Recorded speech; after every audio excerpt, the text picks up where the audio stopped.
Hello, welcome to Recentered, episode 14. My name is Gary from the YouTube channel Immersed Robot, and joining me as always is Rog, also known as Flute Rogie, and Lee, also known as DAZEDNETIC'S from the YouTube channel DAZEDNETIC'S, which everybody should go over and check out too. And also this week, to give some further impressions on PSVR2, we've got Steve, formerly of VR Roundtable. How are you, Steve? What have you been up to? You've been on a guest on the show before, so just go ahead, let us know what you've been up to. Yeah, when I was the guest last time was when the Quest Pro was revealed, and I think we established then that hey, I'd come back when PSVR2 launched, so that was this week. So I'm back. Yeah, that's it. You're back. You messaged me because I think you were very excited on the day because you got you messaged me, is it the day before, something on Discord to say that you got your shipping notification and things like that. So it was a great time to get you on because I've not had a chance to have a hands-on with PSVR2 myself. So it's good that you're on here to give some of your impressions too later on. Yep, happy to be here. That's great. Okay, well, let's get into some of the stuff that we've been playing these past couple of weeks anyway. Before we get into PSVR2, which will be at the end of the show, but I should mention, anybody that's watching this on YouTube or listening to the audio podcast, there will always be timestamps in these as well, so you can skip to the sections that you want to listen to. But I would imagine you don't use those at all because it's all interesting stuff. Rog, why don't you kick us off with what you've been playing this past couple of weeks? It sort of caught me by surprise there. I'd got it in my head we were going to sort of skip it all and go straight into PSVR. Might as well just rattle through this, yeah. I've had past couple of Sundays, Artful on the Rendered Reality Discord's been doing some Sunday morning Golf Plus games. So I've jumped into that a couple of times, and it's the first time I've ever really played it. I picked it up ages ago, had a look at it, and when I first played it, you couldn't adjust the clubs to a long enough length, and so I was like, no matter what club I was using, I was hunched over like flipping Quasimodo. It was terrible, but they seem to have changed that now, so it's a bit better than it was, and it's a good game. A lot more challenging than little old walkabout mini golf, definitely. But Golf Plus it's a proper golf game. It's pretty good. It's a nice way to pass a couple of hours on a Sunday morning. Yeah, I enjoy it. I really like Golf Plus as well. I played a bit of E Club Golf 5 as well, that's a great golf game. It never gets mentioned, but that's a great golf game in VR as well. Golf Plus seems to get all the glory, but probably rightfully so. It is a fantastic game. Yeah. But yeah, the other one is I think I've sunk about 50 hours now into Hogwarts Legacy. So mainly sort of the game that must not be named. Yes, it's eating people's lives up, definitely. So I picked that up while I was waiting for PSVR 2, and it's like one of the best open world games I've played in years. It really, really is good. But it eats up your time like nothing. So. Well, on our little Discord, this is all you and Lee have been talking about, Hogwarts Legacy. I've been, not only am I left out with the PSVR 2, now I'm left out with the Hogwarts Legacy. I just realised on the show notes you finally spotted spotted the change. Yeah. So what the hell is this? Revelio is the Revelio podcast. Revelio podcast episode 14. Yeah. Absolute nonsense. Yeah. Yeah, Lee, you've been playing this as well, haven't you? Quite a bit. Dude, I'm going to say it now, right? It's honestly one of the best games I've ever played. And I think even I've sunk, I mean, if you check my Steam, it says something like 70 hours. But I will say my daughter's been playing it as well. But yeah, I think I'm like level 26, 27. But it's just like I said, like Roger said, it's so open world. You can just go and do what you want. You start off doing a mission, and then all of a sudden someone will go, "Excuse me, sir, can you help?" And then next thing you're down in a dungeon for the next 2 hours trying to free the long lost uncle. So it's one of those, do you know what I mean? But yeah, it's fantastic. I love it. It's really good. Were you tempted by this, Steve, Hogwarts Legacy? I will. So I'm tracking the Prey Dog Unreal Engine mod. I liked what he did with the RE mods, and I forget his name. The guy that kind of runs the Flat to VR Discord. Elliot. Elliot. Yeah, he has shown some early footage of the injector working with that game. So I'm trying to hold off till then. And I've also recently kind of poked around with Luke Ross, he has his new 2.0 version of his mod that kind of does away with that alternate eye aspect a little bit. It feels a lot better. So there's a few games he's got working with that. So I spend most of my time either in Skyrim VR, which I made a joke in the show notes, like, hey, finally, right? Like, how have I not beat that game? But I've been interrupted like 3 times over the years. So I'm on the final kind of push to finish that up, and then I'm just kind of playing mods. It's kind of where my interest is with VR is, I want the hardy game. So Hogwarts, to go back to your question, Hogwarts is something I'm keenly aware of, and I'm just trying to hold tight to see where the mod community goes with it in case I can get some benefit from VR. And kind of similarly, like with the I'm poking around with the Final Fantasy VII remake. You can, that works in VR and on one machine. So, I can play around with the Luke Ross mod there, but then I can go to my flat setup in my home theater and kind of continue the game via Steam Cloud Link and everything from where I was, and can kind of easily bounce back and forth. So that gives I think a good way to play sort of a third person flat type game like that. And I anticipate maybe being able to do something similar with Hogwarts. Yeah, that actually works really well with Alien Isolation as well. I tend to do that with Alien Isolation, play a bit on my Steam Deck, and then play a bit in VR as well. It seems to work well. Nice. I mean, I've seen a mod where when you jump on your broom as well, it changes into Thomas the Tank Engine. I don't know if that's the kind of thing that you'd be wanting to do, but I sort of piqued my interest when I saw that. I thought, these modders, wow. Oh, wow. Crazy bunch they are, aren't they? They're modders. I was just about to say, Gary, it's amazing you've managed to drag yourself away from Gorilla Tag. Oh, here we go. Yeah, so I've not even put a video for Gorilla Tag in here. So somebody played some kind of sick joke on me in the show notes this week and put down that I'd been playing Gorilla Tag. So I had this thing where my son came up to me and I said to him that we've got a new game, whatever it was on the Quest, some game that I'd picked up, and I said, we've got this if you want to check it out. And he said to me, no, I've seen these videos of a game called Gorilla Tag. Can we get that? So I just went to, oh, Jesus Christ. And he said, what? I said, no. I said, you get Gorilla Tag. If you want Gorilla Tag, you get Gorilla Tag, and you'll see what it's like. So I've not been playing Gorilla. Well, I've been playing a little bit of Gorilla Tag, but not that much Gorilla Tag. So my son, I think my son sort of bounced off it, but unfortunately my daughter's not bounced off it quite so quickly. But it is full of little kids swearing a lot and stuff. So yeah. Is it still free on the Quest 2 as well? Yeah, it is. Yeah. It's, you have to pay for it on Steam, the official store. So thanks for keying me in. So I came to my home office about 3 days ago, where I have my setup, and my Quest is gone. And I go upstairs, and my daughter take it, and she's like, I want to play this game called Gorilla Tag. And of course, I've heard of it, but I've never played it. It just kind of looked like a dumb little game to me, so yeah. I never played it. But I actually like that. She's like, well, my friend at school told me about it. So, the kid lives down the street, and I'm like, holy crap, like, this is the first time, I've been this VR fan for however long, and it's like the first time the kids found out about something for VR independently, right, through their own social circles, and sought it out. And she grabbed my Quest, she installed it, and I'm like, well, how did you install it? And she said, it was free. I'm like, okay, good. And then I'm like, well, don't do that also, right? Like, it's so I was, it's just interesting you say that, because, and I forget how old your daughter is, Gary, maybe ours are not too far apart in age, but yeah, she's stuck with it, and she's asked to play it every day. Yeah, see, my daughter's 10 years old, and I know. Mine's 10 as well. Yeah, but I mean, I do limit the amount. She only plays it for like 20 minutes at a time, and we turn off voice chat in everything anyway. So she's not one of the kids swearing. For anybody that goes in there, my kids are not one of the ones swearing in there. But yeah, it's full of that. And my son, I think my son's 14, and I think he's a little bit too old for it, even at that age.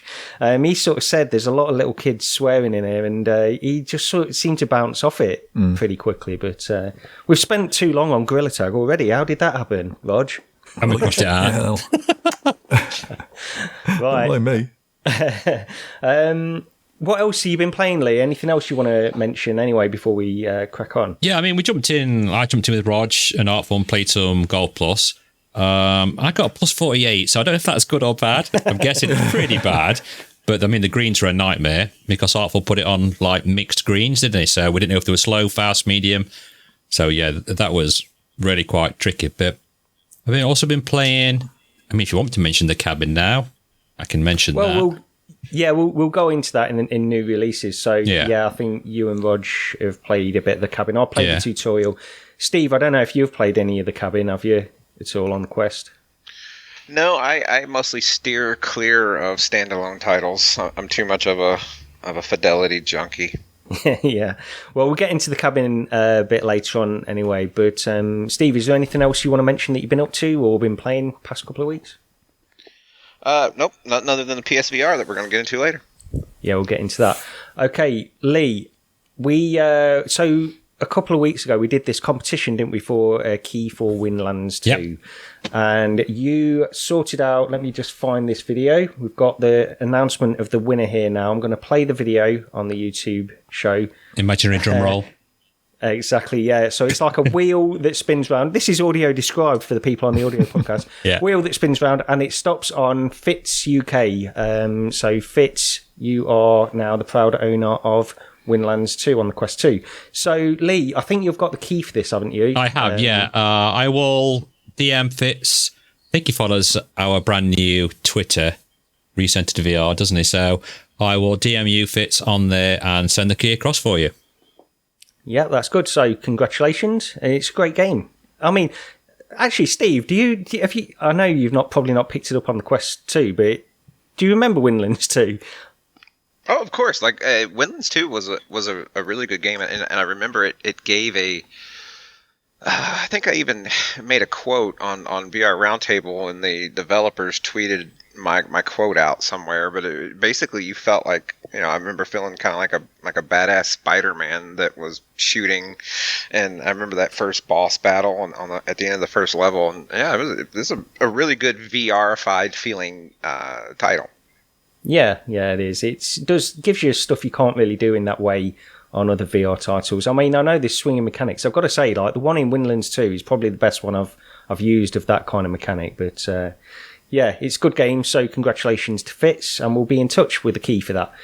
But we did mention it a minute ago, the cabin, and I think Lee and Rog have been playing this. So I'll hand it over to you. What did you guys both think of this game? It's new out this week on the Quest 2. I mean, do you want to go first, Rog, or I'll let you go first? You've got more of a history with this, so yeah, you go first. Well, yeah, I mean, I went to the developers many months ago with PD, and I've said before, I met up with quite a few, like Nacy and Mike from Virtual Reality Oasis. But yeah, I mean, I did jump into Dr. Oculus stream on Twitch. I was going to try and stream it myself, but the kids are off, so I mean, I record in the living room, so that was definitely not going to happen. But I did agree to jump into his stream and immediately hit with that we couldn't hear each other on the game, which was a bit odd. And he told me I had to go back into the settings and click on the audio chat that says on. We click on that once and then it will work. So I clicked on it and then it said on again. When I went back in, it still didn't work. So for the first half an hour, we were using party chat. And one of the really fun things is you can speak to the computer, set an EMP off to stop all the zombies or slow them down. And we couldn't do that because we were in party chat. And then randomly it just started working for some reason, even though I didn't even click on anything. So that was a bit of a problem. And also I had a lot of issues my end trying to reload the gun. So your ammo pouch is in front of you. You can move it in the settings as well, up, down, or further out, or further towards you. So it's easier for you to try and grab in VR as such. And even though the hand icon was coming up for me to grab, I was still not grabbing ammo out. So when you're being surrounded by loads of zombies and you're panicking and you're trying to grab the ammo out and you're moving your hand really quick trying to grab it, I just wasn't picking anything up.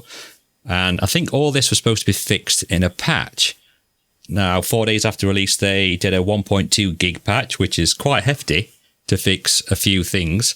And when me and Rog went in, I was still having the same issues. So I don't know. I'm not too sure what I make of it yet, because I do actually like the game. I spoke to Roger about this. I said, I really like the game. I like the mechanics. I like the shooting. It's got a really great thing where you're popping the heads off, and Gary knows I like shooting zombies and blowing the heads clean off. Yeah. But, it's just that. It's the few little bugs that need to be ironed out, and I think I would definitely jump in. Because as far as I can tell, on Twitter and from what I've heard from fellow VR friends, that they are really enjoying it. So maybe it's just me that's really bad, which I am anyway.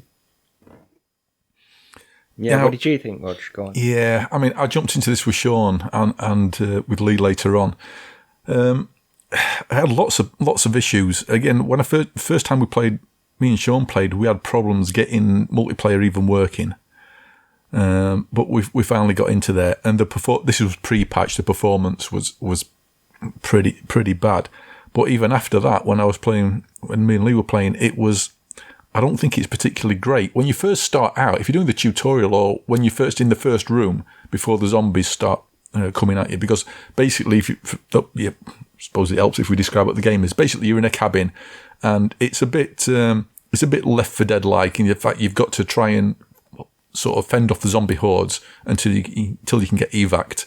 And there's basically a few different things you've got to do, like get batteries and is it fuel or batteries for the generator? I can't remember now. I think it's fuel for the generator. You've got to keep the generator, you've got to keep the lights on and things like that. Yeah. So you've got to try and find where that is. Basically, you're trying to keep the signal going so the helicopter can come and evacuate you. And but once it starts getting busy, I was having some proper issues with. You'd get performance stutter, so you'd line up a headshot, you're just about to fire. All of a sudden, there's a stutter, and the zombie's like 2 foot to the left of the way. You've just now fired your gun, and it happened regularly. And I just don't think the performance is good enough. Not for me. Like Lee said, a lot of people seem to be enjoying it, but it just seemed this game feels like it should have been out a couple of years ago, and several years ago, and maybe on PC. So it didn't have sort of like the constraints it's got, because I mean visually for a Quest game it's pretty nice, but I think they've tried to push it too far.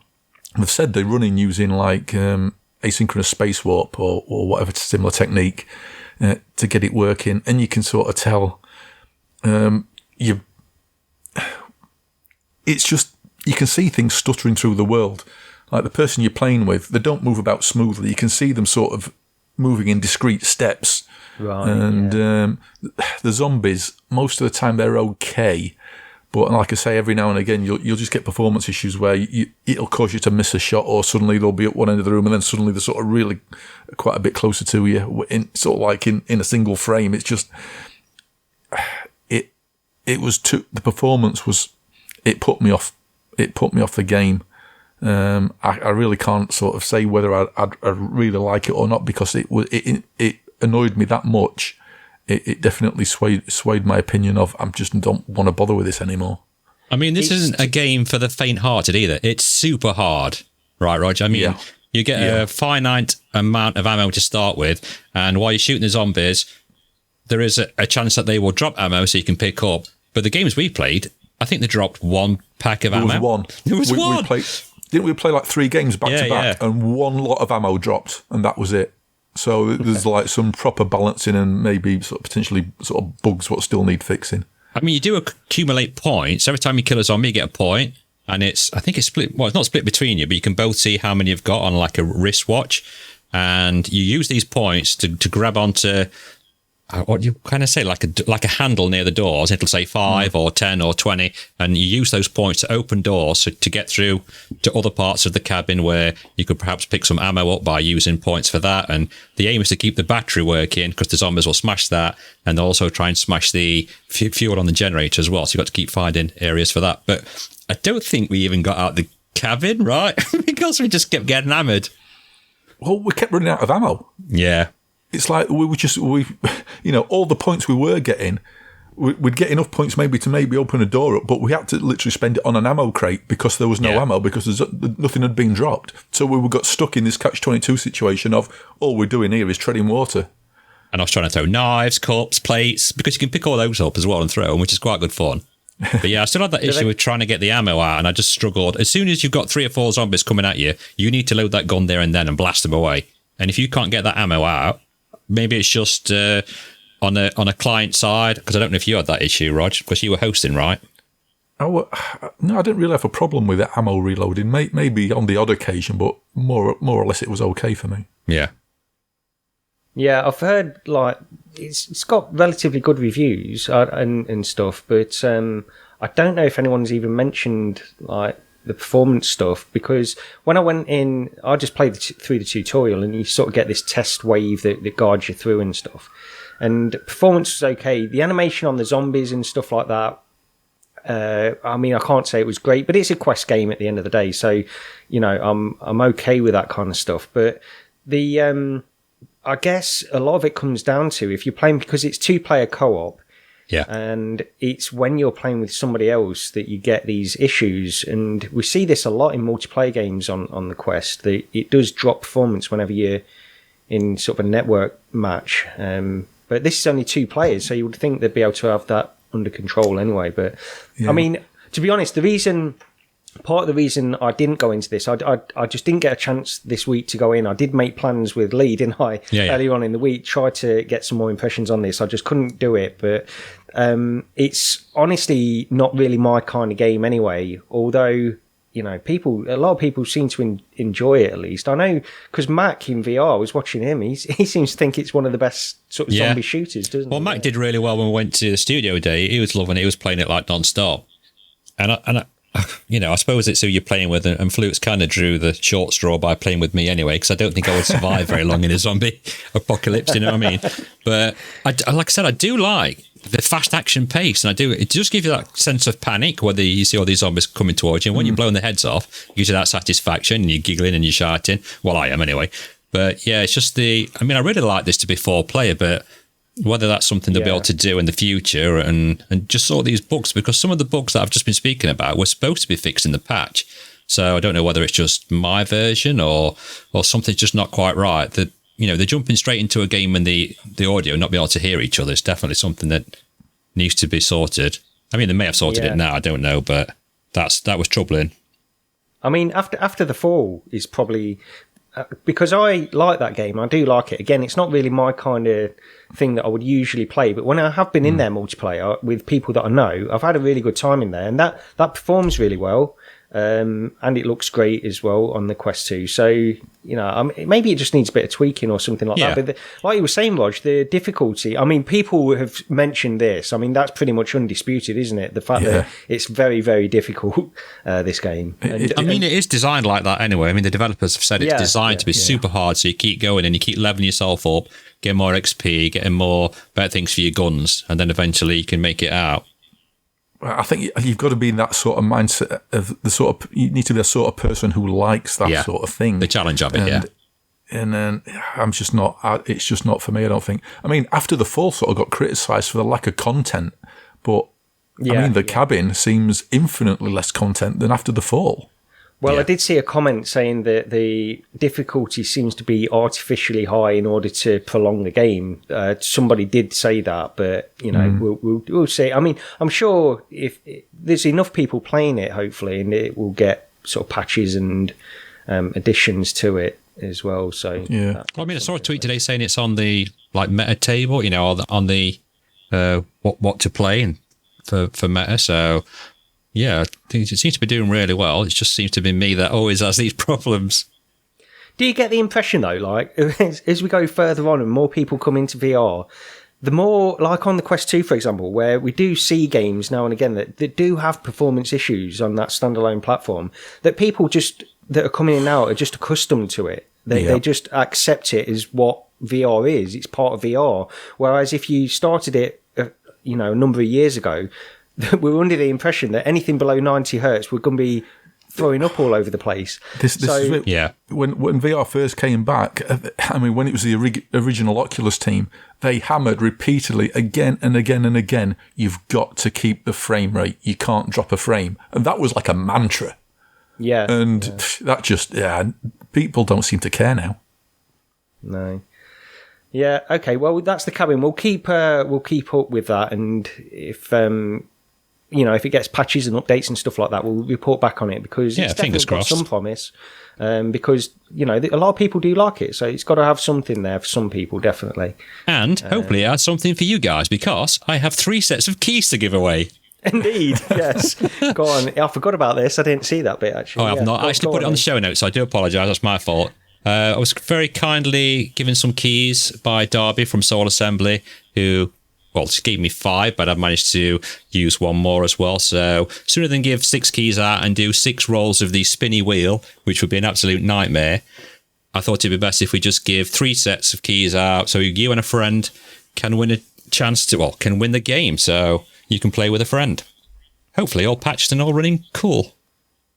Yeah, and I guess we'll do that in the same way that we did the last one. Just if you follow us on Twitter, and then there'll be a tweet out when this episode goes live, and if you just sort of retweet that tweet, then you'll be entered automatically into this. And I'll do 3 very quick spinny wheels, and you can win keys for the game. Yeah, so check Twitter for that. And you can follow along with the progress. Hopefully it gets a few patches and some of these little issues get sorted out. But we should probably get on to, very quickly, just a couple of news stories. There's not a lot to go through this week anyway, and then we'll get on to our PSVR2 hands-on impressions. But the first news story that we can get into is a big surprise announcement, actually. It's the Bigscreen Beyond HMD. And this is something from the app. So Bigscreen is an app that it's been out for a long time, really. At the dawn of sort of 2016, something like that, I think. This app came out to watch media in VR. And it was pretty popular. It did really well. And the developer, actually, Darshan, has been pretty outspoken against Meta, because not only does he have to pay the studios, the movie studios, where you can rent these movies and watch them in big screen on the Quest 2. He has to pay them a share, which of course that's fine. He also has to pay the standard 30% to Meta as well, and he was critical of this only because he's basically not making any money on big screen at all. And so he's decided to go this slightly different route, which is one I didn't see coming, and this is to create his own PC VR headset, which is pretty high end. Now it's got a micro OLED display. It's got dual micro OLED displays with pancake lenses. So it gives this very, very small form factor. It's only 127 grams. The smallest form factor I think I've seen in any VR headset so far. And these micro OLED displays have a 2560 by 2560 per eye resolution. Again, very high. It is tethered. It's got a cable that connects it directly to the PC. And the interesting thing about it as well, it comes with this custom face pad and fixed IPD placement. And the way that works is you have to have a phone, an iPhone basically, with a face scanner, and you have to scan in your face, send that data to them, and then they'll make this custom fit face pad for this headset. So with all that considered, it's not cheap. It's $999. And then you also need base stations and controllers because it uses Steam VR tracking as well. So it's not the cheapest thing in the world, but honestly, it looks pretty good to me. And I want one. I do want one of these, but I'm probably not going to pick one up. I don't know how many units these guys are expecting to sell or anything like that, but it does look like a very interesting headset to me. Steve, what do you think of this? I agree. It is very unexpected, very interesting. The custom element of it. I do think if you have a household where you're going to share, that might get a little cumbersome. I'm assuming they'll sell, and maybe they've already addressed this, additional scan so that you scan your kids, your wife, or whatever, and you can get a face pad for them as well. But it's very interesting. But at the same time, I have a hard time thinking it'll gain any meaningful traction. Right? It can be the next thing that the Reverb G2 crowd kind of maybe migrates towards.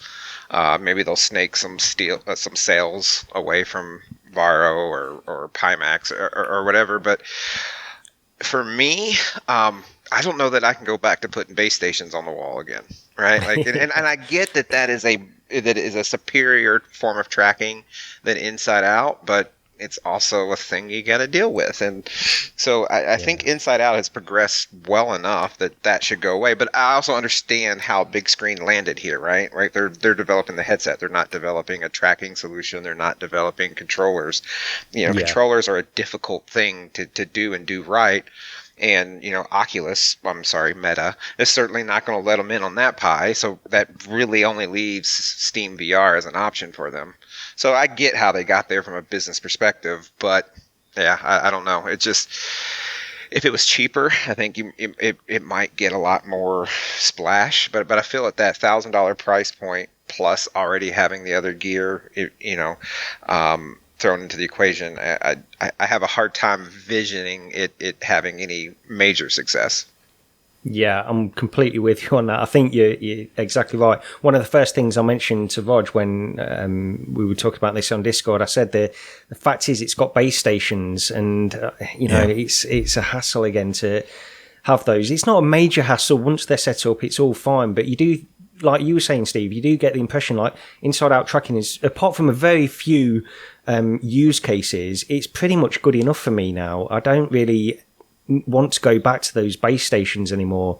But the reasons for that, like you say, Steve, I think are sound. But Rog, what do you think of this headset? I mean, this headset's definitely not something for me. The need for the base stations and either Knuckles or Vive ones, to go along with it, that just killed my interest dead. Saying that, I mean, I would love a headset of that form factor, because weight and comfort it's just so important, and I'll moan about that a bit later on. But it reminds me, going back to probably VR Roundtable and definitely VR 365, Anthony back in the day, if you remember, one of his dreams was, one day we're going to have a store where you can go to and they'll scan your face and they will make a custom interface for your headset. Okay, you need a high-end iPhone, but that's it. You don't have to go to a store. You do the scan yourself and just send it to them. So, we've got to that point. And yeah, it's not going to sell probably millions of units or and change the landscape or anything. But I don't think that's their thing. They're making a bespoke sort of high-end headset for the enthusiasts. And I'm really glad there's somebody actually doing that, because nothing else looks like this thing. It is. What was the Vive one? What got announced more recently? The smaller form factor Vive. Elite. Yeah, and everybody saw that and thought, "Oh wow!" And they must have been gutted when they saw this thing. They must have been absolutely. Oh yeah. It's just I'm glad somebody's doing something like this, because I mean, the more the better, especially when they're making an advancement, like this, of shrinking the form factor down that much. To me, it's like an index replacement. If you've got $1,000 to spare, really, that's what it would be. I think that's a very interesting choice for people who've got an index, because do you give up that FOV to go down to a headset what's been sort of reported as being sort of Quest 2 like? Yeah, well, personally, I would. I mean, I think field of view is important, but it's not like it's been a drastic change when I play primarily on my Quest 2 now. You do miss the field of view of the index slightly, but it's different from like a Pimax, the index. It's a different kind of experience anyway. And maybe if you're coming from a Pimax, you'd feel differently. I don't know, but it's not that. That's not really the decision I personally would make. Some probably would. But Lee, what do you think of this headset? I mean, I thought it looked fantastic. When I first saw it, I thought, my thing is, I want Ready Player One. I want something, we all want Ready Player One, but I want a headset like that. I don't want to be messing around with face pads. I could go into that, maybe not today, but I want the OLEDs, I want the pancake lenses, I want something super light. I mean, it weighs less than one index controller, right? The entire headset. Yep. Yeah. I mean, that's crazy. It's smaller than that as well, yeah. I mean, if you see this compared to a Quest 2, it's just mental how it is, and I'd love to have a go with one, but like you say, and as Steve says, the base station, I'd have to get base stations, I'd have to get the controllers, I'd have to buy all that extra as well. But for someone who's already got all that and is already in the ecosystem, who's like a big elite dangerous player like yourself, Gary, who maybe justify paying that £1,000 to get that form factor and to get that PC VR because it is an enthusiast thing as well. The custom facepad, I thought that was genius because I've just been having nothing but trouble with them. And when I first saw it, I was like, oh, who's going to, that means I can't show my friends. And then I'm thinking, well, I don't show my friends anyway. There's only me that plays VR in here. So to me, to have that custom bespoke headset that fits perfectly, that fits my IPD perfect, we all know I have issues with Quest 2 with that, then it does sound like a dream in that regard.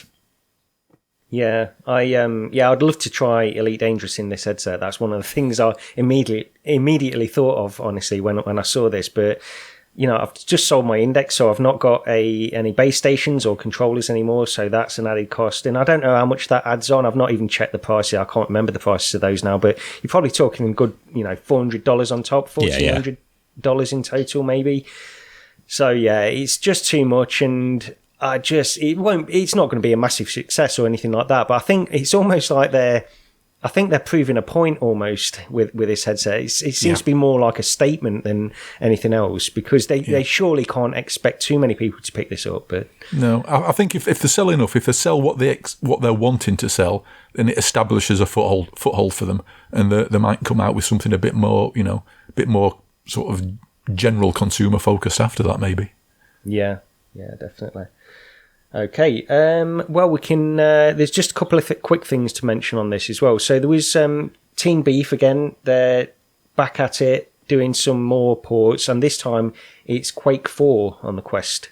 So there was some test footage shown of this Quake 4 on the Quest 2, which looks great. It looks, honestly, from the footage that they've shown, it looks very similar to Doom 3.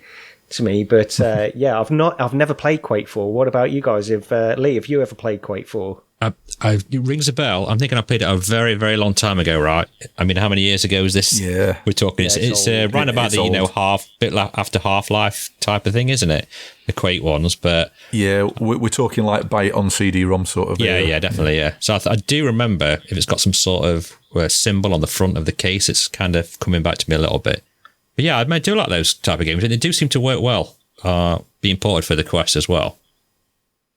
Yeah, they pay special attention as well to the performance as well. You can see in the test video that they're showing the testing performance, it seems to be as well. So they make sure all these games run. They're older games, but they make sure that they run up really well on the Quest. And I've tried I think I've tried all the Team Beef stuff that I can get my hands on. But Rog, what do you think of this? Did you play it back in the day?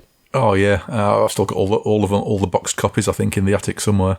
Looking forward to it. Along with I know it's not a Team Beef one, but hopefully that Prey one gets updated and released as well soon. Yeah, I don't know the year this one came out. It must be. Can't remember now if it was it after. I remember Quake Arena. Was it before Quake Arena or after that? Oh, it was after that, yeah. That was October 2005.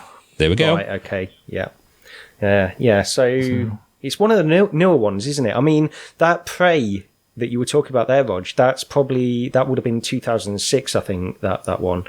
But this is one of the newer ones. Anyway, Steve, did you play Quake back in the day, or play Quake 4?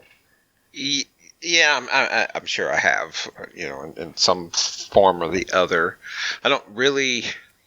It's not going back to the old stuff and doing it in port for Quest. I'm glad it exists for the nostalgic hit, or for the people that can really get into it. It's not much for me. I don't really see myself investing in this, but super glad it exists. Right? There are more. I think all three of you guys are kind of more in tune with your retro side of nostalgia and everything. And I certainly have the fond memories. I think we're probably all similarly aged. I just find that I myself don't enjoy going backwards in time that much. but I totally get why other people do. So yeah, I'm glad it exists. Yeah, it's pure nostalgia. That's the thing. And this is why this one doesn't interest me as much as some of the other ones. It's only because I don't have the nostalgia for this one, and that's why some of these hit me and some of them don't, I suppose. See, I'd love a Red Faction. I mean, I'm a massive fan of Red Faction when that first came out, and I'd love to see that in VR, but I don't know if the engine's compatible or not. I can't remember which engine it is. You're going back some years now, but that was one of my all-time favourites I used to love playing. Yeah. Also, just quickly to mention as well, then, before we get on to PSVR2, is this thing about Wandering in Space. We mentioned it, I think it was last episode, wasn't it? Yeah. It's a PC VR game, yet it's getting a port to the Pico 4. I don't know how they're doing this, but they've announced it anyway, didn't they, Lee? What do you think? I was surprised at that.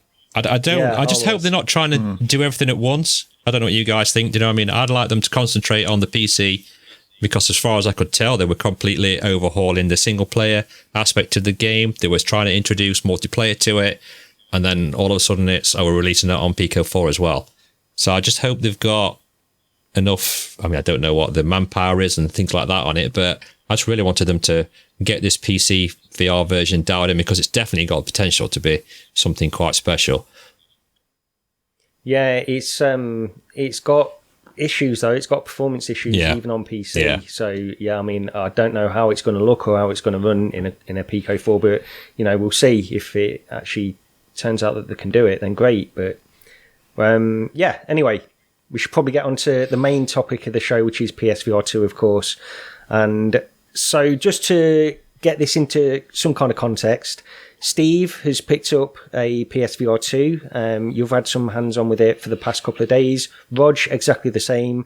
Lee, you went round Paradise Decay's house yesterday to give it a quick try. Yeah, I stormed his house, broke the door down, had 15 minutes on GT7, and then legged it.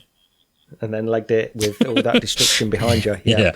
And I was hoping to get around there yesterday to try Paradise Decay's PSVR 2. He did invite me, but I just couldn't make it again. It's been a very busy week. But tomorrow I am going to go round, hopefully. He's not replied on Twitter yet, but I'm hoping that I can make it tomorrow to try the PSVR 2. So I'll give some impressions next week. But for now, I'm going to hand it over to you three guys to talk about this, and I'll chip in with a few questions. But who shall I go to first? Steve, let me go to you first on this then. What's your initial thoughts on the PSVR 2, your first impressions? Well, first off, if Paradise Decay doesn't respond to you, you can just stop by my house. Little bit further commute, I think, but I got a spare bedroom. You can hang out for a few days. Okay, so I probably have a lot to say. Going back to VR Roundtable, I guess I was the resident PSVR fanboy.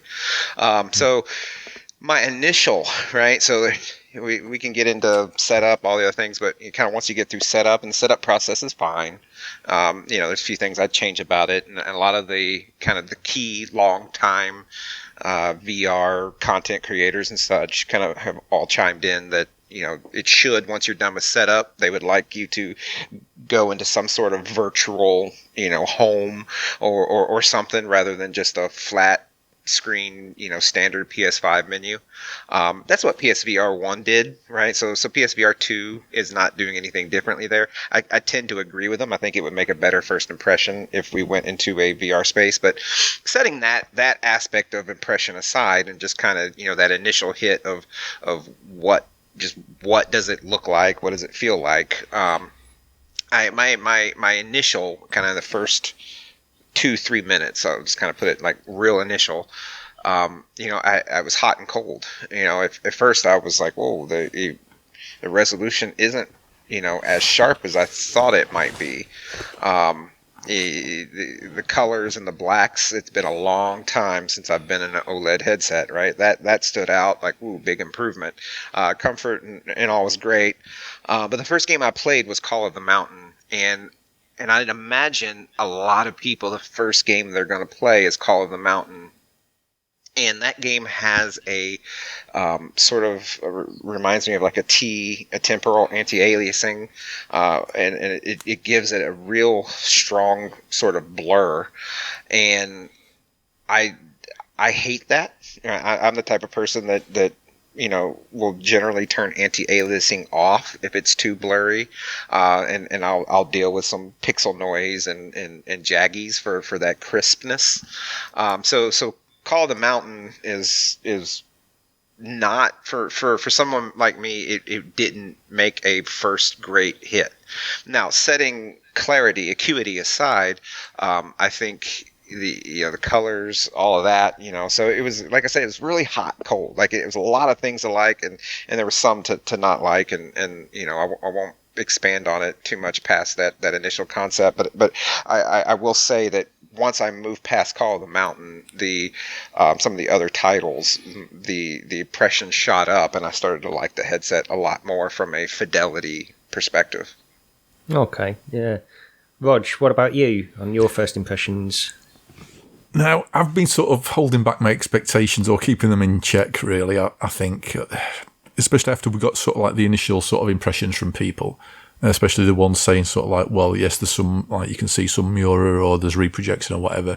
So I've been sort of expecting, basically, from a visual point of view, PSVR, but higher res.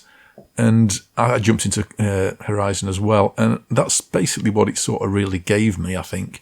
When you first get, I think everybody's seen that footage of the boat ride at the beginning of the game because it's been shown all over the place for months now. And when that first popped up, I really did sort of crack a smile for a minute. I thought, this looks really good. I really like this. And then you sort of get into the game and you start moving around, and I knew it was going to be there, but it's a reprojection, and it's like, it feels like such a shame. This is still a thing, you know. It was annoying 6 years ago. And it still is now. And it's exactly the same reprojection technique they used before on PSVR 1. But the thing with Call of the Mountain as well, I'm sure it's got a few performance issues. Because sometimes it just, even with the reprojection, you can be walking down a certain section, a certain path, or, you know, I'll say corridor. It's not exactly, you know, it's not okay. It's not physically moving you on rails, but you've not got much in the way of exploration, as far as what I've seen so far. And in some areas, you'd be walking through somewhere, and it'd be sort of smooth. It'd be reprojected, but it'd be smooth. And then you get out into another area, and there was definite judder to the movement. Or if a character was moving, you'd see the performance wasn't quite there. And I think the reprojection really amplifies like any inconsistency in the performance. Yeah. So, I mean, because of all this sort of stuff, what's out, and the fact we only got it yesterday, I've probably only spent maybe 20, 30 minutes in a lot of stuff. So commenting the actual game itself, I can't really. But it's, I say I probably played it for maybe 30 minutes or so and turned it off and went on to something else. And even though I've had more time today, I've been jumping into other stuff. And in all honesty, I'm a massive Horizon fan. I finished both of the first two. I platinumed the first one. And it's like, I could take my time in getting back to it. It wasn't this sort of like home run hit I was sort of vaguely hoping it might be for Call of the Mountain. That reprojection really sort of bummed me out a bit. But then I went into Res Infinite, and oh dear me. Right, Res Infinite is one of those sort of old classic games, a Dreamcast game originally. I only sort of first played it when it got a PlayStation 2 port, and I've played it on everything else since.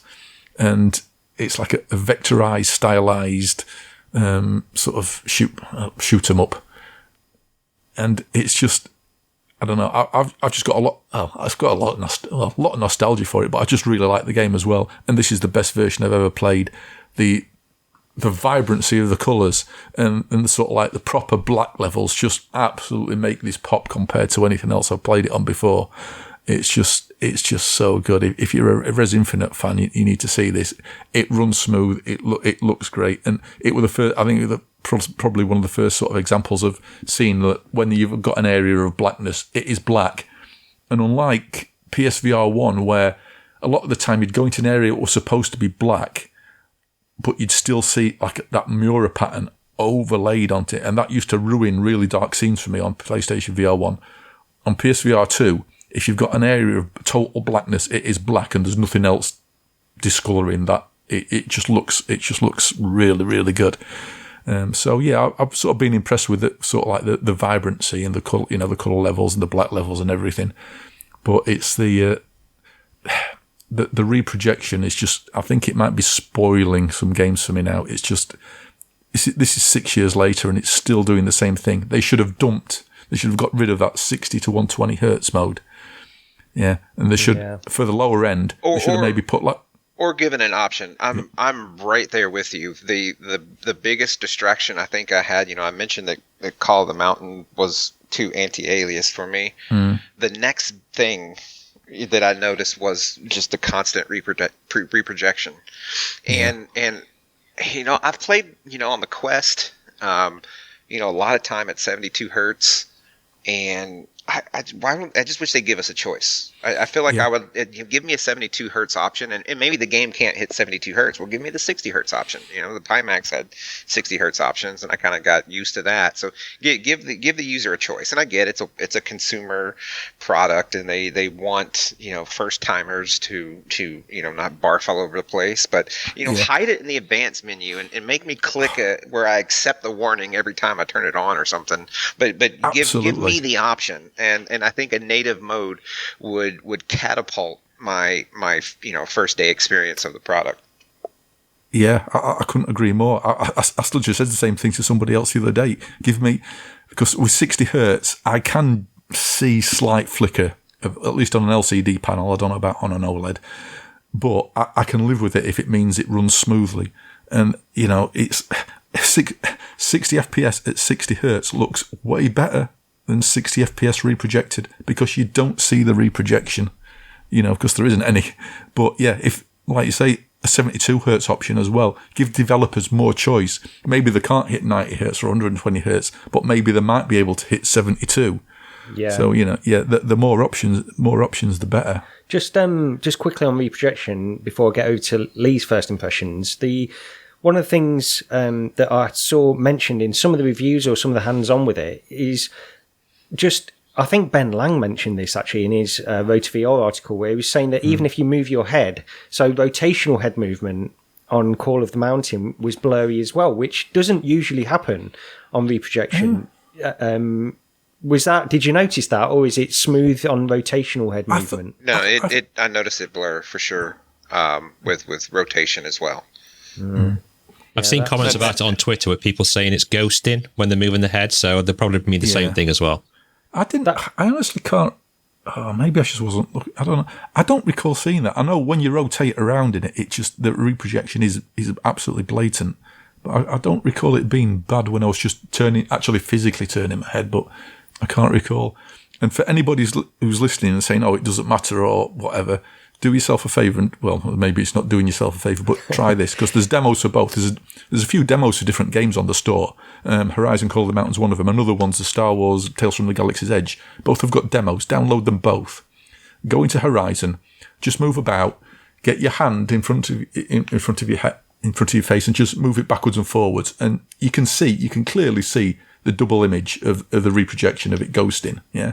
Yep. Now, Song in the Smoke has a demo as well, and I found myself searching for something that I thought, okay, maybe can I find something that won't be reprojected? So I went on a hunt, because I wasn't buying all of these titles. The first big things that I played was Call of the Mountain, Resident Evil Village, and Gran Turismo 7, and all three of those seem to have an always-on reprojection.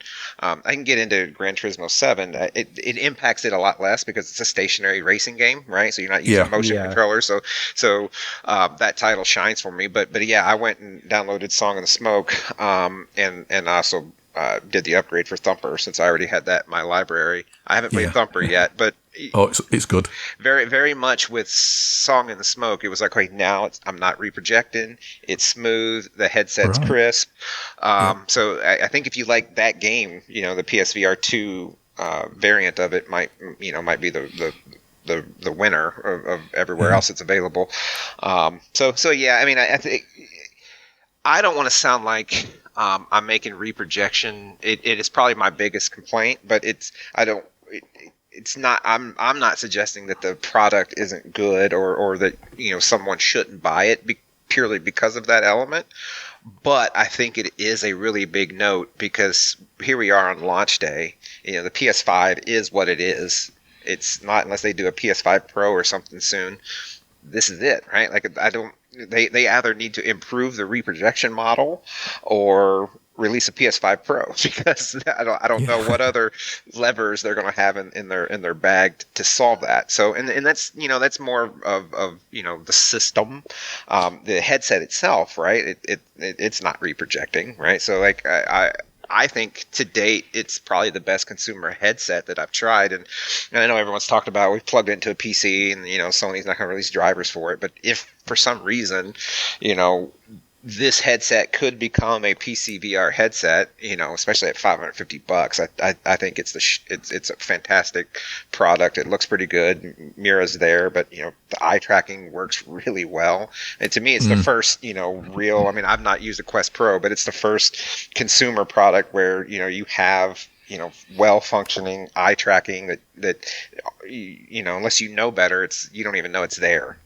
So there's lots of good things. A long-winded way of saying that even though reprojection is an issue, there are lots of good things about the product.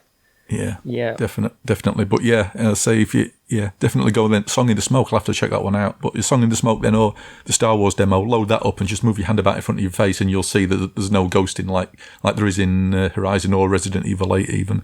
But just mentioning the eye tracking, that actually really impressed me. Just going through the menus when I was altering stuff and turning the turn speed up in Horizon and everything. The first time you use it, you still feel you want to move a joypad to move the options about, but it's like, no, I'm already looking at the option. It's already highlighted, so it's just like press a button to confirm it. Once I came out of Horizon, I got to the front end menu. I felt like I'd had an arm chopped off. I can't look at my options anymore because obviously the front end, it's back to a D-pad or your analog stick to move things about. It's like, I want eye tracking in everything from now on. It really did impress me that much. As small a thing as it was, as just looking at options in a menu, as soon as I came out of the game, I instantly missed it. Yeah, that's an interesting take, because I've heard other people mention the fact that they've not been that impressed with that, or that they don't find it. Maybe you seem to have just got used to it straight away. Maybe it's something that other people need to just get used to before it works in sort of that more natural way. I don't know. Yeah, as soon as I came out of the game to the front end, it was like it was immediately obvious that option, that functionality was gone, and it's like I want it back. Same experience on my end. It's a disconnect when you're jumping around the different menus. Yeah. Well, shall we talk about GT7? Because Lee, I know this is one of the ones that you tried when you went around Paradise Keys yesterday. Why don't you give us some of your first impressions anyway, but also what you thought of GT7? I'm not sure if the eye tracking, I presume it was still on when I was playing GT7. I couldn't really tell, but I've said before that's a feature that I've really been looking forward to, just to see how different game companies can incorporate the various ways of using eye tracking. And I know I've seen like Mike and GT and Ben playing, what's that game called? The horror game they went to play? Is it Switchback or? Switchback. Yeah. Where you're blinking and the things are getting closer to you. That just freaked me out. But I'm really looking, forward to trying that out and seeing more things of that. But yeah, I just didn't write to PD's yesterday. I know he was busy doing his video all day, and then I put a little thing on Twitter saying, just waiting for Paradise K to let me know to come round, with like Homer stood there going, oh, let me go. But when I eventually got round, he kind of passed me the headset, and I was first taken aback by how light it is. It's super light. Didn't feel like any weight to it at all. But then looking closer, and I'm probably going to get slaughtered for this, I thought it seemed kind of cheap in the material. Maybe it's just the plastic what they've used or something like that. But I thought that wasn't perhaps the best quality. But like I said, maybe they want to try and make it as light as possible. And when you gave me the controllers, now I've got big hands, so they did kind of feel a little weird in my hands, and I didn't get to use them because I was charging them. So like I said, I only had to go on GT7 with the wheel. But the weight was kind of really on the outside, so even if you just flop the controllers in your hand, which you're not going to do anyway because you're going to grab them, but I could definitely feel the weight pulling, so my hands were pulling outwards, if that makes any sense. They did feel quite heavy like that. And I have heard people complaining who've got big hands that they are struggling to reach some of the buttons. But I mean, the controllers, they did seem pretty good. They weren't as bad as Pimax, the ones, I mean, I've used them before and they were horrendous within the first 20 seconds. I was like, well, who okayed these? The ones with the trackpads, they were awful. They weren't as bad as that, but I'd need to have more of a go with them to see, a prolonged time. I don't know how you went on with the controllers, Roger, if you had any issues with them. Yeah, they're fine. I still think the touch controllers are still my favourites. Yeah, me too. There's a slight odd when you grip the actual controller itself. It's slightly sort of asymmetrical, and it feels a bit weird when you're holding a gun. It's just you're sort of aware of the actual grip you've got on the thing, and it just sort of feels a bit odd that it isn't a sort of like sort of like a symmetrical grip. It's a bit strange, but it's minor. I'm proper nitpicking there. The thing I don't like is the grip button, and I've not used it much. Only really sort of in Resident Evil 8 when I was having a look at that earlier on for maybe half an hour. And you are aware that you are gripping that grip button with the touch controllers, because they're analog. There's zero effort on a touch controller to hold that analog stick in. You can just if you tilted the controller and put all your weight on it, the analog trigger would just instantly depress. Whereas with the sense controller, it's I don't know. Maybe I'm over gripping it because I'm aware it's a sort of like on-off toggle, and I may be holding it too much. But it's it's kind of a shame that it'd have probably been impossible for them to put another analog and haptic trigger in there, given the internals, and never mind the battery. So it would probably be impossible to do that anyway. But yeah, not bad. Yeah, they're decent. I'll say that. I struggled with the headset a little bit, getting it set into the right place. It wasn't that comfortable for me, if I'm honest. I did get a lot of pressure on the top of my head. Now, like I said, I was in a rush, and it was super quick to try and get it set on. But when I got it set up, I did feel quite a lot of pressure up there, and I couldn't really see through the headset. Petey set this up for his eye tracking and his IPD and stuff like that. So I just quickly flicked around with the IPD setting on the top with the dial to try and dial that in as best I could. But when I got into GT7, I was quite impressed with it. It looked really, really good. The colour, the colours, the OLEDs. I'm a big OLED fan. I've got OLED TV, OLED phone, and I always bang on about how I miss the Quest days. So it was quite good to get back into those. But then I did notice, Roger told me it was the mirror, right? I was saying while I was playing it, I can see like a really weird film, a very faint wedding veil as such, and that moves with your head just slightly out of time. But it's only really there. Like I said, I'm being really nitpicky with this. If you really look for it, I think I was coming up the brow of a hill or something like that, and as I went around the corner and I could see the brightness of the sky, that's when I noticed it. But the game itself, it ran really smooth. Yeah, compared to the PSVR 2 to my PSVR 2 to my PSVR 1, the Mira is significantly diminished. Yeah, it's still there. Same. If you look for it, and we're, we've all been doing this for a long time. We know exactly what to look for. I personally don't feel like Mira is an issue. Yeah, it's there, and some people are going to notice it, and some people are going to wonder if their lenses are dirty or whatever. But I don't think in any grand, meaningful way, I don't think Mira's a particular issue with this. No, it didn't affect me playing whatsoever. But I only noticed it when I went to the car garage, and I was really staring at the cars and then moving my head slightly, and I was kind of looking for it there, and I was like, I can see it now. But people are just walking around quickly and stuff. Yeah, if PD didn't let you go through the setup process, so I will give. Sorry, my Alexa's going to speak here and tell me someone's in the front door. Apologies, but I don't need to go answer it. Thankfully, someone else can. So I wear glasses, but I also wear contacts. And when I came home yesterday and put PSVR 2 on for the first time, I was in my contacts and I went through the whole setup. And then, I got contact fatigue, and later last night, I took my contacts off with my glasses on. When I went in, the eye tracking would not work right. I had to go back through the setup process. So if PD set it up for him and you just did the IPD dial, you might have an issue there. And I'd be very curious. None of the reviewers, nothing I ever heard of the unit, and I know several people that wore glasses, tested the unit out. No, I'd never come across anyone say that they had to reset up the eye tracking in order for it to be accurate. It was inaccurate enough after I switched to my glasses that I couldn't navigate the menus and call the mountain. Right. Because I'd set it to that gaze-based cursing. Yeah, so that'll be something to kind of pay attention to. So I just want to throw that blurb out. Yeah. The thing with Miura as well, though, just quickly to mention it's they call this the display lottery, don't they, as well, because it can vary from unit to unit. I've told this story before where I did actually try an Oculus Rift, which had, it had two displays, and one of them was really heavy on Miura, the other wasn't, and that was worse. That was worse than having two displays that were exactly the same but really heavy on Miura.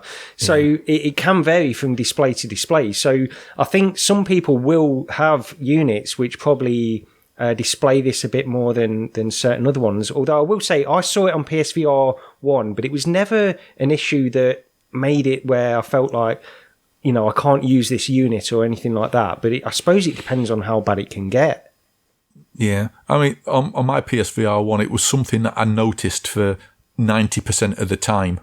It's just, I was always generally aware of it. It feels like on this, I'm not aware of it for 90% of the time. It's a massive jump. It kind of reminds me when I went from sort of like the DK102 over to the CV1 with the screen door. Because on the DK, on the dev kits, the screen door literally looked like a grid in front of your face all the time. There's no way you were ignoring it. Regardless of what was going on, I could always see it. When the CV1 came along, it was weird in that you could still see the screen door, but it was almost as if the pattern had moved onto the objects in the world, and it was as if there was a linen texture on those objects. Yeah. So it wasn't anywhere near as distracting. And when I was busy doing stuff, when it got into sort of like action heavy stuff and you got distracted, you could blank it out for a while. And it sort of feels like the same thing. It's like, it's been largely reduced to the point that, yes, I know I've noticed it every now and again, but I don't think it is an issue for, I'll say, majority of people. It won't be. I mean, it was hardly there. And I came away after playing that. I just had a brief go. I mean, I put a video out on my channel. It's like, 5 minutes. Did a quick 3 laps, and I was really impressed with how it ran and how it looked. I thought it was really, really good. I know people have been accusing me of like looking under a microscope to try and find things wrong and stuff like that.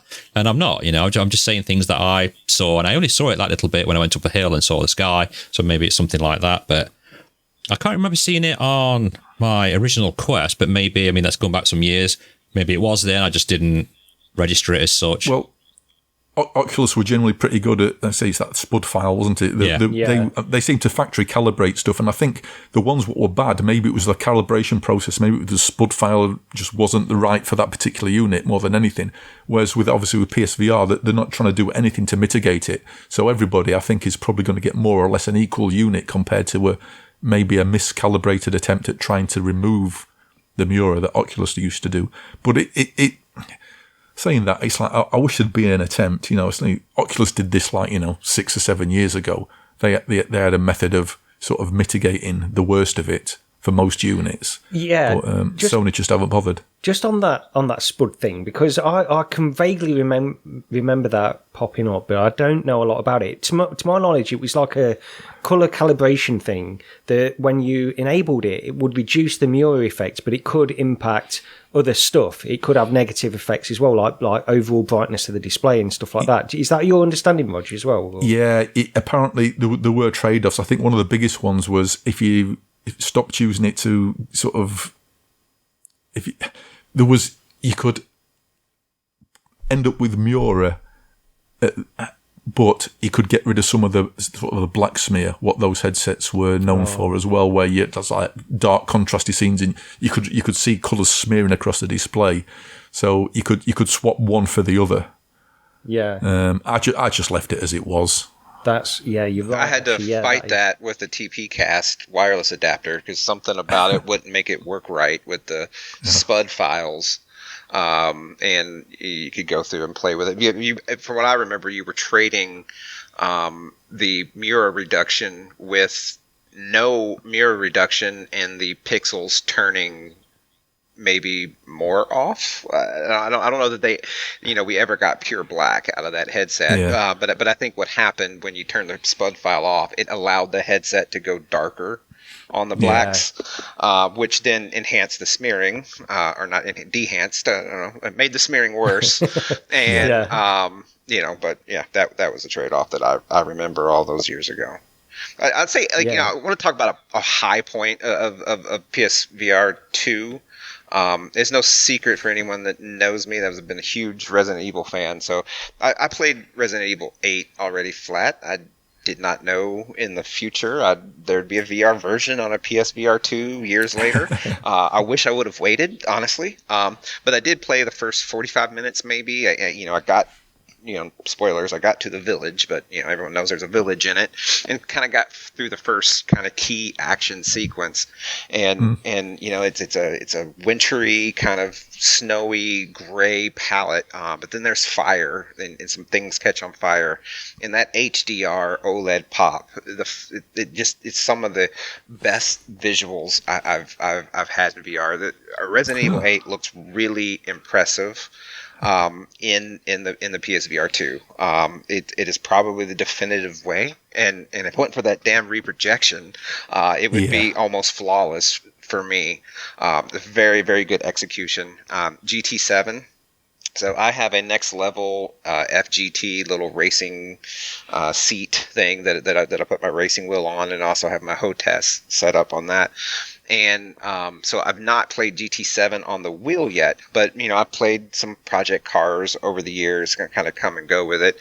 And as a simulator, Project Cars might be better than GT7. I don't know. I'm not a sim racing guy. I'm more of I want to get in VR and have that immersion and have a steering wheel guy. And I think GT7, for me, just what the game is and the way it presents it to you and the way you purchase cars and you have all this sort of campaign-esque approach to it, I think GT7, for us VR, not hardcore racing sim fans, I think it's probably going to be the best racing game. Now, I got to spend more time with it, but for me, it's kind of the runaway car vehicle racing that I've experienced already.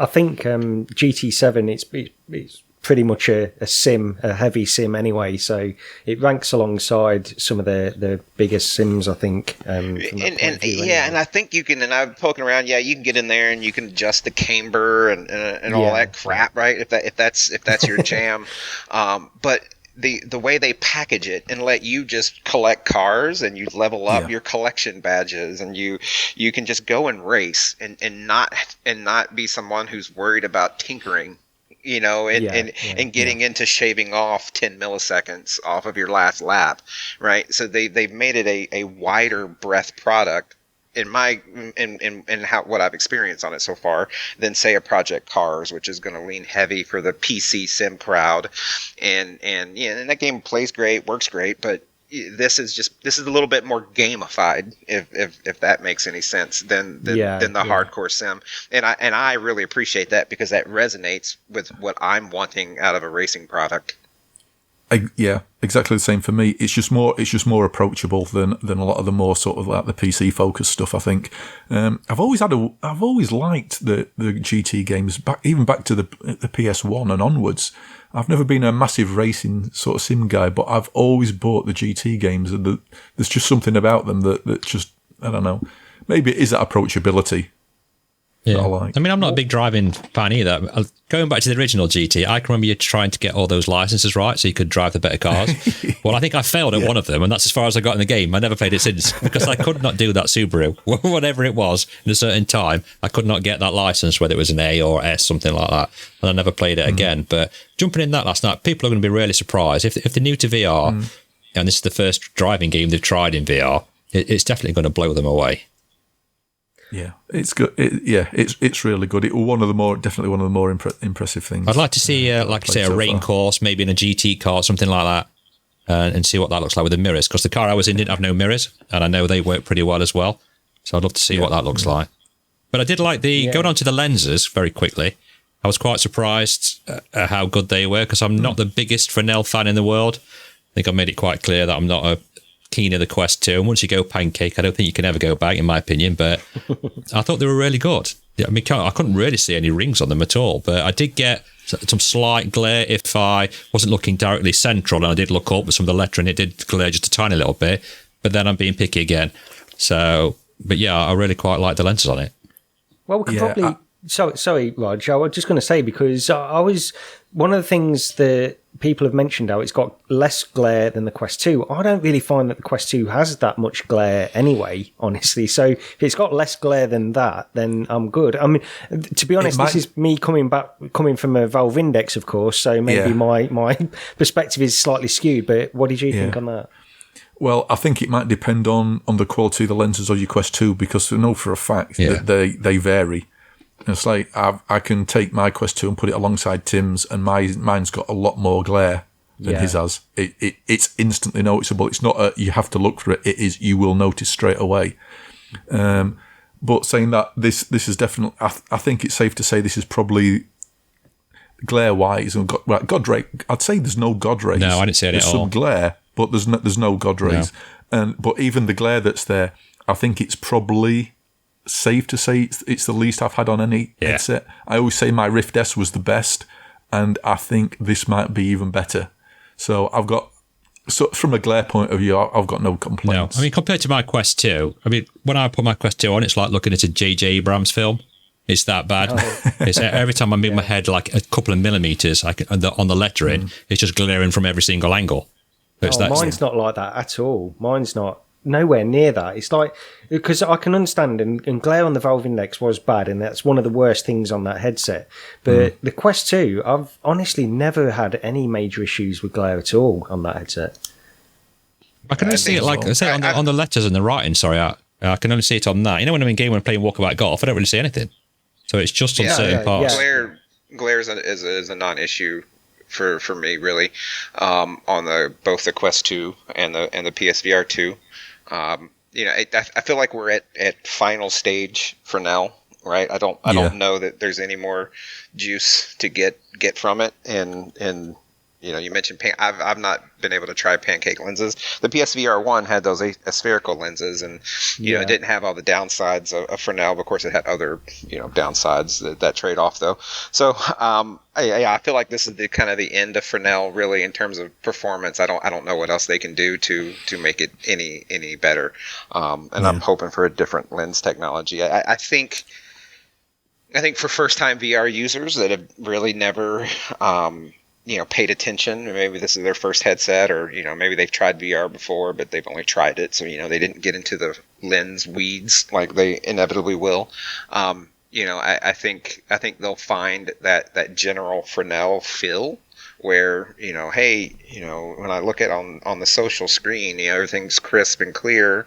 When I put the headset on, it feels like I'm looking through something. Well, you're looking through Fresnel lenses, right? So that feeling is very much there with this headset. It's not doing anything new. And behind the scenes, Sony may say they have some patent and this or that, that makes the glare better or makes the Fresnel effect better, and maybe it does. I think it's diminishing returns on any improvements that they've made. But for me, it still very much feels like looking through any of the other, recent Fresnel-based headsets. Do you think it's like a cost issue as well, then? Do you think they decided to go with these lenses sooner than Pancake for cost, or... It might be a cost issue. It might also be the fact that they want to show off the HDR display, because Pancake lenses, we know they reduce it to a certain amount. And correct. I've been reading technology. Yeah, it's definitely a technology issue. The Pancake design just robs too much light. If we think of what Sony is a is a movie company, a display company. They make TVs and HDR, and this is kind of a core backbone of their business, and I can see them not wanting to compromise on that.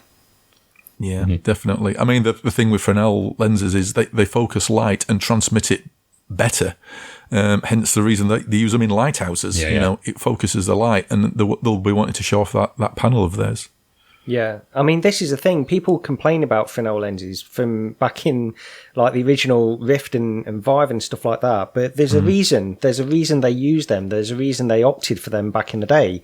They're thinner, they're lighter, and they're cheaper. Maybe not cheaper than aspheric, I don't know, but they're definitely thinner and lighter. So there are reasons, and there's trade-off with all these lenses, I suppose. So the thing is, what we've got to remember here is, well, this is what is it, $600, £530 headset with controllers, with all of these extra haptics and stuff like that. So any way they can reduce costs. I mean, the thing that you were saying there as well about the displays, because the only other option really, because they want OLED, they're not going to go down to micro OLED and pancake lenses on a headset like this. We've seen how much that costs for big screen. So this is really probably the best option they could have gone for overall, I think, with this headset to keep the costs down and stuff. I think so, but I also think it's going to be maybe even definitely the last Fresnel major headset we see. I just don't see any more after this one. Yeah, we're definitely moving in that direction anyway. But if this is what they needed to do to get this headset out for this price, then fair enough, I suppose. Yeah. But Roger, I was just going to. Sorry, Lee. I was going to say. I know I keep seem to put a big down on everything, but I was actually quite a fan of it. I did like the time I spent in it, and I'm really looking forward to trying, Resident Evil 8 as well. I really want to see what that looks like in there. Yeah, well, that's the point I was going to go to Rog with, actually, Resident Evil 8, because we did touch on it. Steve touched on it earlier. What did you think of that? Again, definite mixed feelings, because I played Resident Evil 7 on PSVR 1 at the back end of last year, and I had a really good time with it. I mean, all the issues with PSVR 1 aside, it was still a good game, and I enjoyed it. I took it for what it was. I'm sort of... I played half an hour of it maybe earlier on today, and it sort of felt like playing Resident Evil 7 again, but just at a higher res. It was, because of the reprojection and everything else, it just, and more than anything, I think though, was the interactions in the game. Because obviously with Resi 7, you played it all on a joypad. It was just press X or whatever to interact with everything. With this, you can tell its flat screen roots.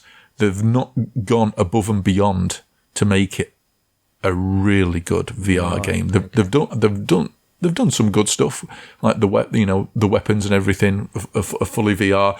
There's some pretty neat touches actually.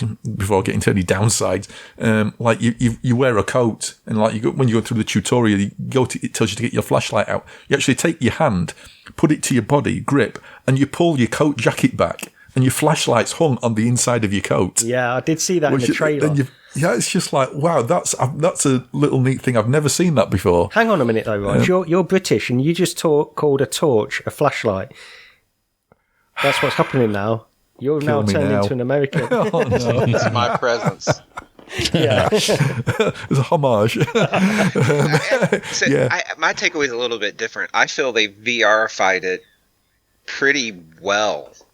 It's been a little bit since I played the Quest 2 RE4, but I feel it's very much as VR-fied as that was. I mean, yes, it is rooted with flat elements. Like for example, you interact with the objects that the narrative has predestined that you interact with. Like, you walk into a room and you have the traditional Resident Evil green herb. Right, where you can't interact with the plate and all the things that the people in Flatland can't also interact with.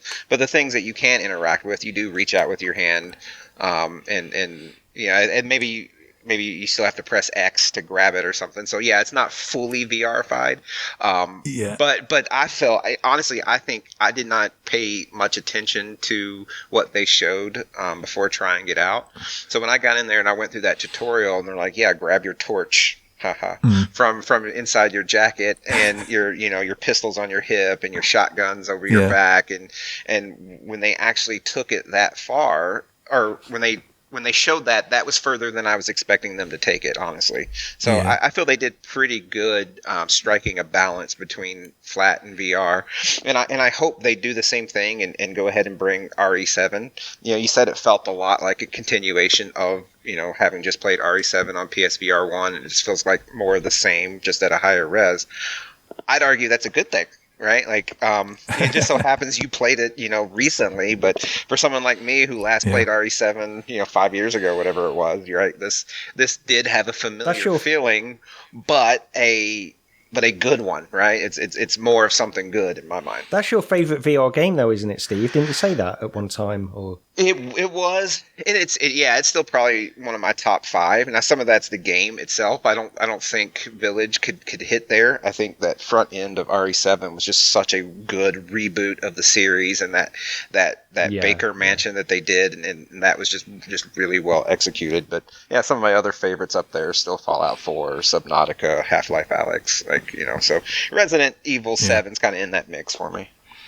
Yeah, I think it was just the general object interaction, because like you say, yes, the weapon stuff is good. Like when you want your knife, it's actually on like a sheath on your arm, and you just grab it, and it's instantly in your hand. But it's the general items, like the stuff you go to pick up. It's like, I think it's the grip button to pick it up. But then there's other items you go to, we think, I'm going to interact with that, and all of a sudden it's a press X prompt to interact with it, because you can't pick it up, but you can examine it. And it's like there's these two different things. It's like, why can't I just have one? If you don't want me to pick it up, fine, no problem. But just have one button. It just seems really strange that it wants you to swap between two different things for just looking at an object you can't pick up and using another button for objects you can. It irked me. I've just quickly on because we should probably get onto the controllers as well at some point, but I just quickly want to mention, because there was something on Reddit earlier on, and then Dr. Greg posted something on Twitter that we should probably acknowledge as well, that some people seem to be having this issue in games, I don't know if it's some games or if it's all games, where one or the other controller just doesn't seem to be responding in the way that it should. And Dr. Greg was getting very frustrated with this. He's posted a clip of himself playing this on Twitter at one point today. So I assume you guys, you've not had any of these issues anyway, but it does seem that to be affecting some percentage. Yeah, I totally would have brought it up if I had. Yeah, it's been totally fine for me. But I've read the same things. It's on Reddit and on a couple of Discords as well. So this isn't like an isolated case. It does seem to be, if not common, then it's at the very least it's not uncommon. There's people having problems. Yeah. But what about the controllers? Lee, did you play anything did you just play GT7 yesterday? Or? Yeah, that's all I played. I mean, I did, PT was like giving me my hands-on impression, so how did the controllers feel, how does the headset feel? And like I said, I didn't have enough time. I didn't play with the controllers. I just felt in my hands, and they did feel a little strange, but probably something I'd get used to. I've actually been sat today with my Quest controllers in my hand, and then sat with my Pico controllers, seeing if I could tell any difference, because that's how weird I am. But yeah, no, I didn't get any chance with it. But all I've seen is people saying that with bigger hands, it's just a little uncomfortable, but nothing that they don't really notice while they're playing the game. You know what I mean? Yeah. Well, I've just got a message from Paradise Decay on Twitter, so he has confirmed I am going to go around there tomorrow to try it, so I'm looking forward to that anyway. But we should get into the controllers. Rog and Steve, because this is one of the main attractions of this headset, isn't it? It's the controllers as well, and that sense capability with the adaptive triggers and things like that. Is there anything that stood out for you so far with this? Well, for me, oddly enough, it wasn't like anything like firing the guns in like Resi 7 or any sort of the haptics in Horizon, for example, because people have been going on about Horizon. It's like, you can dip your hand in the water and you can feel the water and everything. Now, I've been very skeptical of this. But yeah, you put your hand in the water in Horizon and yes, the controller rumbles. It doesn't feel like there's water going there. You've got a rumble, let's face it, because it's not, you put your hand in the water there, it's not using any of the haptics from what you get from squeezing the trigger. It's just using the default rumble. But rather than the haptics in the controllers, it's the headset haptics surprised me in the fact that how strong it actually is. I was playing Thumper and Res Infinite as well. Res is a good one for the controllers actually. The sort of the pounding the music on that, and then both of your controllers are properly vibrating quite strongly to the music. But with Thumper, that's got some really sort of like deep bassy sounds to it, and that thing at points I swear it was shaking, literally shaking my head. I mean, it shakes your vision a bit, I think, so maybe the whole head shaking thing's a bit hyperbole, but it was I was very surprised at how strong the haptic feedback was on that. Yeah, what about you, Steve? Anything that jumped out to you with that? So I mean, just on the controllers, to circle back to that, I have a lot of confidence in Sony's ability to make a reliable controller. You know, if we think in the VR space, who's made a good controller not named Oculus? Right, like even the highly touted index controllers, like at $300 or whatever stupid price they go for, right? Give me the cheap Oculus Touch that with batteries that last a month, right? Like so. I think the Touch controller is going to be hard for us to unseat because they've been trusty and reliable for many years now. But I do trust Sony, right? I think, Lee, you brought up Pimax controllers. I never tried those things. I knew out of the gate they'd be terrible. So if there's another company out there that I trust to make quality controllers, it's Sony. So I think I'll adjust to these. I mean, yeah, they are different. They're different shape, a different ergonomic. So, it's hard to undo those years of touch familiarity. So I think they're going to be fine. I had no particular issues with them. It's a little slower to get used, takes a little longer to put on because I don't have that muscle memory yet. The headset haptic I think is pretty good. I think it's going to come down to the developer usage in a title.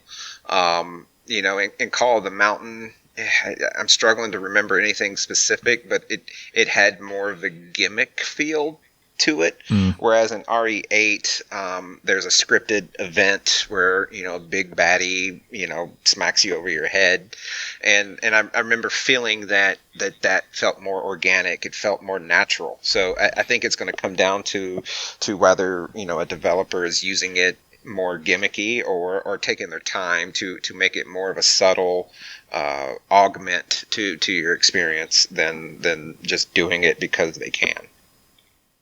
Yeah. There's a lot to talk about and get into with this, but selfishly, I do want to bring up No Man's Sky, Rog, because I know I asked you to try this. Why don't you just give us a quick overview on, did you play, I assume you played it on PSVR 1 as well, didn't you? No Man's Sky. Yeah. So what did you think? Right. From a visual point of view, it's better than the PSVR 1 version. Again, it runs with reprojection. I know I'll keep going about it, and people will no doubt moan about me harping on about it, but it does. Reprojection does make a difference to the actual visual quality of the image, and I just can't unsee that.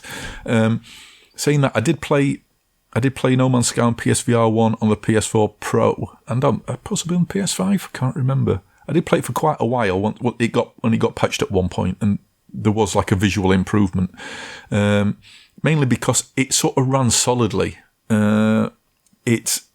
The performance was always more consistent than on my PC, which seemed to vary from patch to patch. So I don't know how long I put in on the original PSVR 1, maybe 20 hours or so, if that, possibly. So yeah, I did jump in because you did ask me to have a quick look at it, and I was in it for maybe 20 minutes, again half an hour.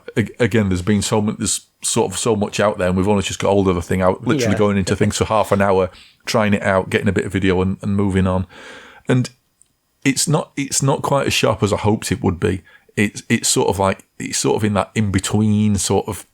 It felt like it was somewhere between the sort of like the patched PSVR 1 and a PC version of it, if that makes sense.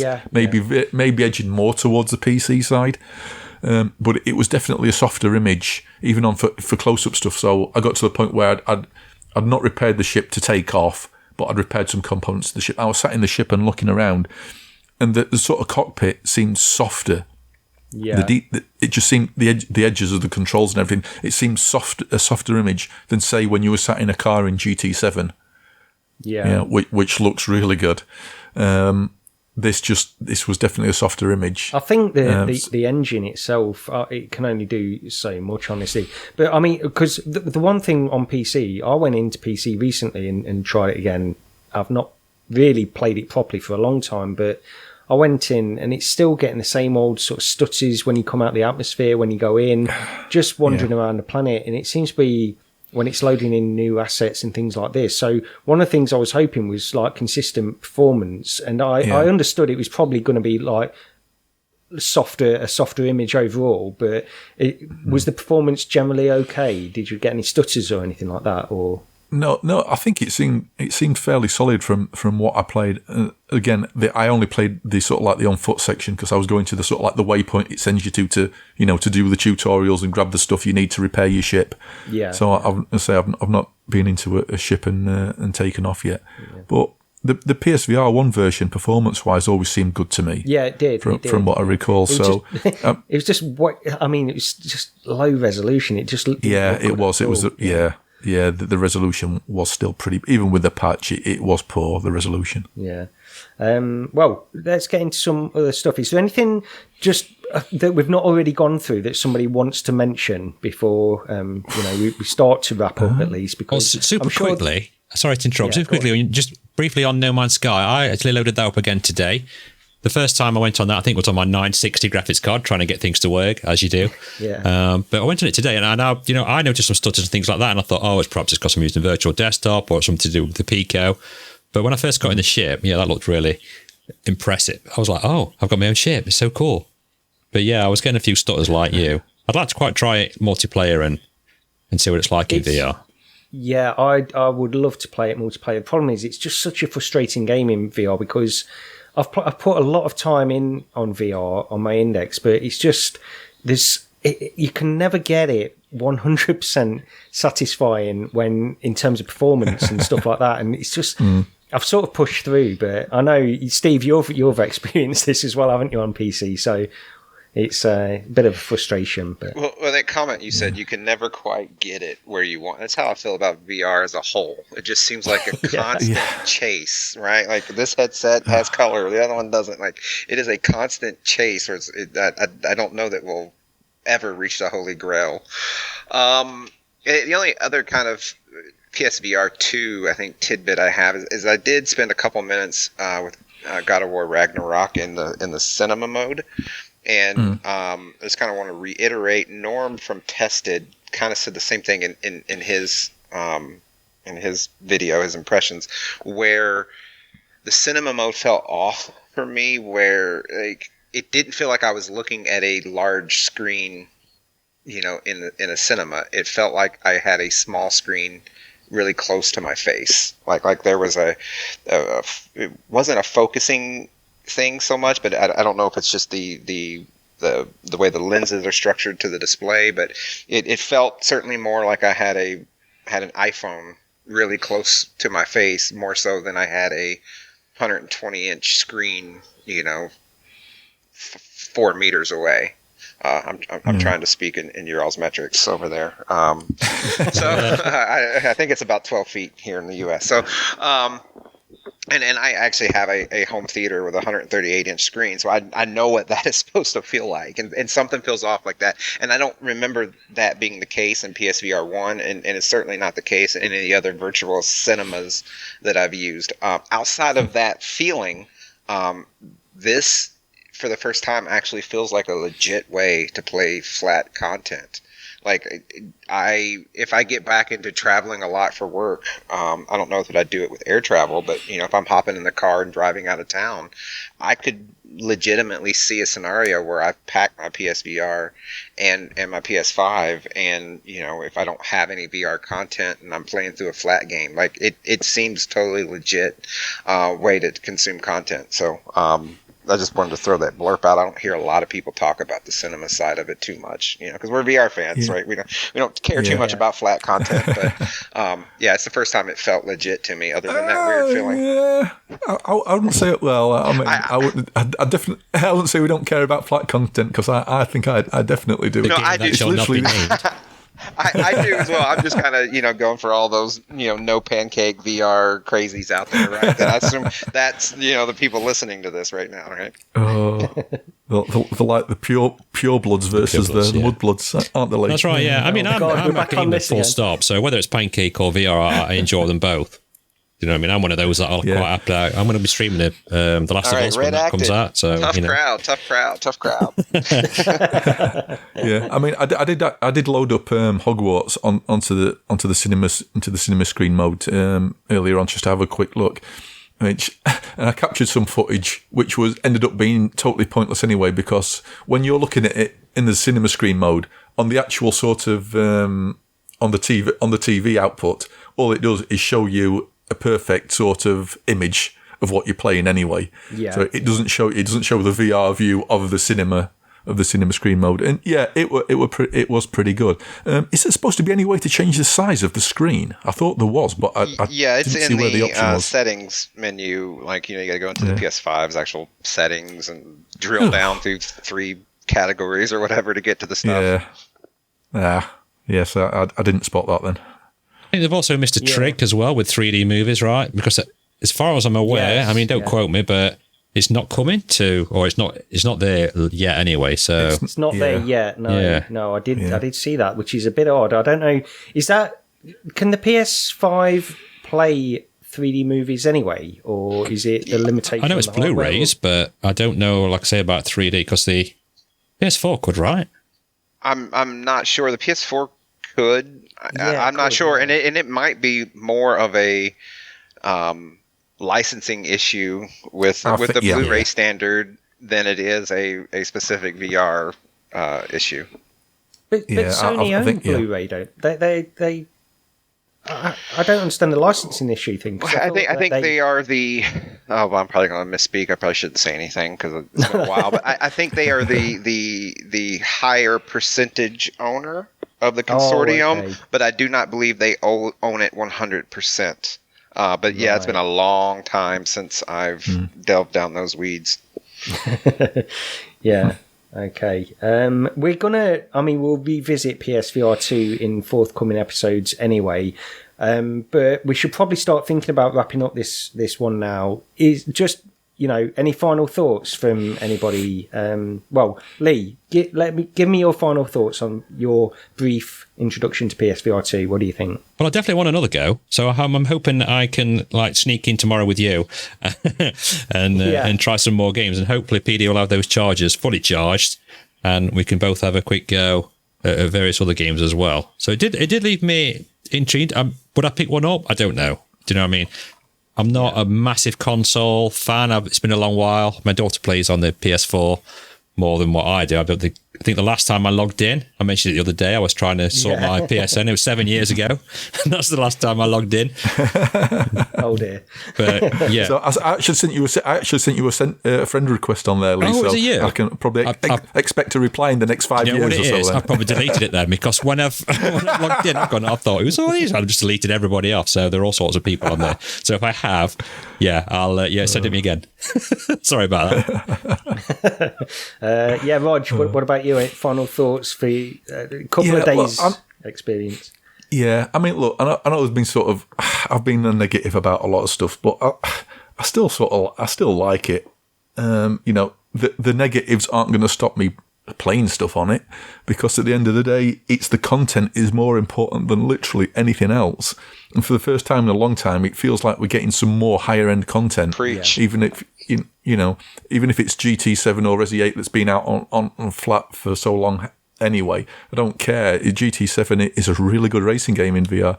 Resi 8, I did actually, I held off on this all this time, because I know in the sort of like the PSVR community out there, there's been this hope where everybody hung on for literally, a good couple of years thinking, maybe we'll get a VR version. And so I sort of hung on that long as well. And I'm sort of glad I did. So I'll definitely be jumping back into that. And for me, it's again, hyperbole alert, but 530 quid for the ultimate Res Infinite headset. Yeah, I'll give you my money. What about you, Steve? So I'd sum it all up. I think it's a good product. I think it's going to have success. I think it will probably outperform PSVR 1. I do have that feeling. Maybe there was some negativity, in our impressions, but it's also an attempt to be fair. And I think about who we are versus who the bulk of the masses are that are going to be using this. This is what you said. This is a chance for VR land to get some higher quality content, right? Like, I don't love Call of the Mountain as a game, but the production value that's hidden away under that excessive anti-aliasing probably looks every bit as good as Half-Life Alyx. Now, the game itself isn't as good from what I've seen. So there's opportunities for high quality content coming to VR again that we've been missing. At least from a production value standpoint. I know there's been a lot of good games, but the PC VR land has been living and feasting off of mods because no one is making AA or AAA games anymore. And I think we're all looking to Sony to maybe open that box again. And they've launched this with RE8, GT7, and Call of the Mountain, and I think it's a pretty good start. Now, I do think they did terrible with all of the people that got review units because they didn't get RE8 and GT7, right? Which is like, what were they thinking, right? That was the dumbest thing ever to do. But now, for the rest of us getting it on launch here, we have access to those titles. So shortly, if not already, Sony's doing another state of play, and they're saying they're going to announce 5 more titles that are releasing this year, and hopefully there's a meaty one. Fingers crossed, maybe Alyx will come. They can give Call of the Mountain to Steam, and Valve can give Alyx to PSVR or something like that would be pretty cool. So I think this is VR for the fan of VR that wants high production content. I think this is our. I don't want to be too negative and say it's our last hope or anything like that, but it's currently our key and our only strong hope, I think, as things stand today. And I think we see that within the content creation community. I feel like a lot of the big content creators have faded a lot the last 6 months to a year, and they are recharged with the PSVR2. Definitely, so that's true. And I think the community in the gamers will have that same feeling, or at least that's my hope. I think that's true, and that point on the content creators, but also just general people in VR as well. I think the thing is, everything's felt a little bit lackluster for so long that just getting the prospect of this headset alone has reinvigorated everybody, and what it could potentially mean for content going forward. So that alone, I think, is a big boost. And I do quickly just want to mention the point on negativity, because I don't think you guys have been overly negative at all when I've been listening to you. I think you've been pretty fair about it. And the problem is when I listen to some people that will talk about this or read some posts on Reddit that are just overly positive and completely dismiss anything negative about the headset, it sort of weakens your argument going forward in comparing future headsets. I mean, on the subject of reprojection, for example, if you're somebody that genuinely doesn't see reprojection, then that's great. But if you are somebody that sees it but just glosses over it and doesn't mention the fact that this is an issue, then it weakens your argument going forward to when another headset is coming out and we're looking towards you for some kind of opinion on this as to whether we buy it or not. Because, I can no longer believe somebody that says there is no reprojection. There is absolutely no reprojection in these games, and I won't trust their opinion going forward.